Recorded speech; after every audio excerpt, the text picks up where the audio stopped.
Hi, it's Doug Dane. Listen, it's a hell of a lot easier to live your life if you be yourself. The fundamental problem we have in the world today is that people are trying to be somebody that they're not. I read a great book by the great Dale Carnegie. He wrote a book on how to stop worrying and start living, and that was over almost over 100 years ago. He was writing that book, and he said back then the fundamental problem we have in our world today that's causing all kinds of neuroses, psychoses, and complexes, so mental health conditions. He said the reason that we're having these problems is caused by the fact that people are trying to be somebody that they're not. And so today I want to talk to you about it's a hell of a lot easier to be yourself.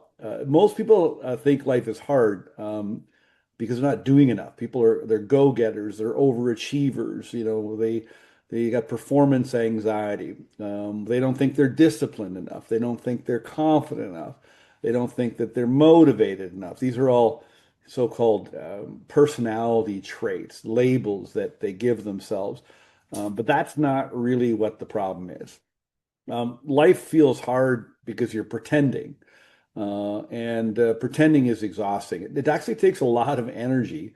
You use up a lot of your energy pretending to be somebody that you're not. Fake it till you make it. People talk about feeling like a fraud or this imposter syndrome. You actually burn a lot of energy. And think about it. You would burn a lot of energy pretending to be somebody that you're not. It's a hell of a lot easier, a lot more relaxing to be yourself. So you just think about energy and how much energy you might be spending. If you're pretending to be something you're not, life is hard because you're pretending. You're managing how you were perceived. One of the biggest issues we have in our world today, it's worse than ever, is that people have this compulsion for conformity, to fit in, to go along with what everybody is saying or doing. We have this fear of criticism, what people are going to think of us if we say or do this. What if we fail? And so we spend a lot of energy, protecting and shoring things up, managing how we're perceived by other people, even strangers. We spend energy managing how we're perceived, overthinking what to say. If you're not really confident, if you got some insecurities, if you have an inferiority complex. I mean, maybe you went through difficult situations as a kid, like I did. I experienced extreme trauma and abuse, and the environment in my home was a terrible situation. And because of that, I grew up not real confident, really insecure, second guessing myself, uncomfortable around other people, anxiety, all kinds of difficulties and challenges in being around people. So I was always overthinking what I'd say. And then even when I said something in my mind after I've said it quietly, I'm running through my mind what I just said. And did that sound okay? Did that sound good? Was it right? Did it sound stupid? What will they think? Second guessing decisions. Should I or shouldn't I? Right?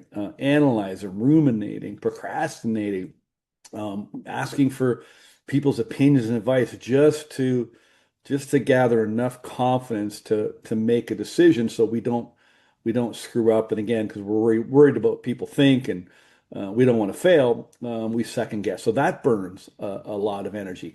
Trying to be who you think you should be in order to fit in or please your partner, or maybe make sure that the boss doesn't give you a hard time, or whatever it is, friends, family, colleagues, coworkers, our lovers, our partners, our husbands, our wives, trying to be who we think we should be for them. And that effort does not come from life. That's not natural, actually. It's just the habitual way you've been taught to operate. And all of this comes from what I call identity friction. You have inner conflict because you can't be yourself. You even think that you don't know yourself. And people always go, I'm trying to find out who I am. I said, well, it's a hell of a lot easier to find out who you're not. And so we've got this inner conflict because we're acting like somebody that we're not. We're trying to be somebody we're not. We're pretending to be somebody we're not for whatever reason. But there is in your heart and soul the essence of who you truly are, your authentic self. And that's with you. You just don't really recognize it or trust it or listen to it. So there's this inner conflict. Michael Singer wrote a great book called The Untethered Soul. And he talked about your inner roommate, your inner roommate. In that book, he was trying to get people to understand that voice in your head. We want to untether or untie ourselves from the ego side of us, this false identity, what I call this mistaken identity. So you've got this identity friction. And when you're not being yourself, of course, everything is going to be harder. Everything is going to require effort. And so this mistaken identity is basically what's causing a lot of your difficulties and a lot of your problems. So this is not a diagnosis. It's not a flaw. It's just simply a learned way of seeing yourself that no longer fits. And so basically, when you were being brought up, when you were little, there was rules and values and beliefs, and this is right and this is wrong. Family rules, family beliefs, cultural rules and values and beliefs, religious values and beliefs, rules, values, and beliefs at school and in sport, all these rules, values, and beliefs. And everybody took an opinion, formed an opinion of you or a conclusion of you, and they started to drill that into you. And it's called a system of ideas that you collected, that you inherited, and you adopted this system of ideas, and they became true as far as you're concerned. Even if they're not true, they're still true as far as you're concerned. And so, what most people don't really realize is that it's actually risky not being yourself. It's actually costly not being yourself. It's actually quite inefficient. Okay. And so when you stop pretending, some wonderful things start to happen. Number one, your mind relaxes. Okay. Just think of the pressure you would take off of yourself if you didn't have to pretend to be somebody you're not. If you didn't have to be constantly be on alert, high alert in some cases, second guessing, what do I do? What do I say? What if they do this? What if they do that? So when you stop pretending and just kind of back off of that, your mind relaxes. And in my book, Mistaken Identity, chapter 10 said it's easier to be yourself. Now think about that.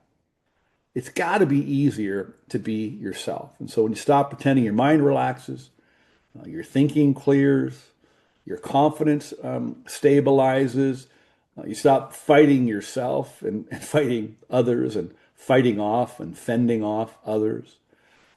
Life does not suddenly get perfect, but it definitely gets a hell of a lot easier. It just stops feeling so heavy.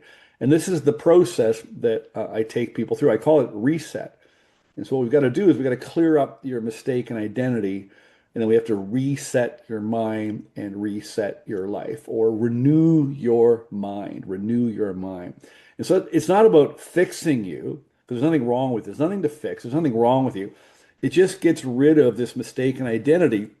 It's made everything harder than it needs to be in terms of your life, both personally and professionally. And then when that all clears up, you feel differently, you move differently, you decide faster, you act without overthinking. You can trust your intuition, your gut. You just kind of you start to make moves more effortlessly. You live with a lot less effort, hard effort, and a lot more clarity.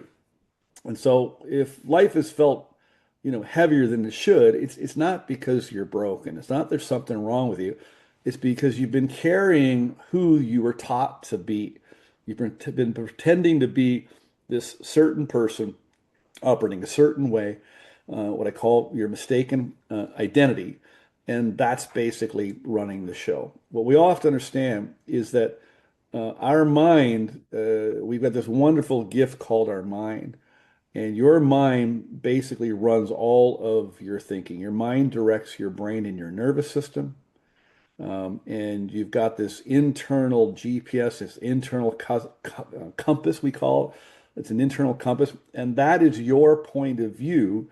How you view you dictates your point of view on the world. Okay? And how you view the world is based on your point of you. And so if you don't have an accurate point of you, and if you have a low opinion of yourself, and if you don't like yourself, and you're constantly doubting yourself and criticizing yourself and judging yourself, and giving yourself a hard time, and you're allowing others to do the very same thing or inviting others to do the very same thing, you've got this mistaken identity, and you're not guiding your way through life very well, and it's hard, and it can be painful, and it's frustrating, and it takes a lot of energy. It's a hell of a lot easier to be yourself. And when you do that, at that moment, you can let go, and life gets way easier. And so I invite you to um, take a look at my book, Mistaken Identity. Grab the link here in the bottom of the video and get a free sample of it, the first 4 chapters. Take a look at it, and you'll see and begin to understand why life is so hard, because it's a hell of a lot easier to be yourself. Thank you.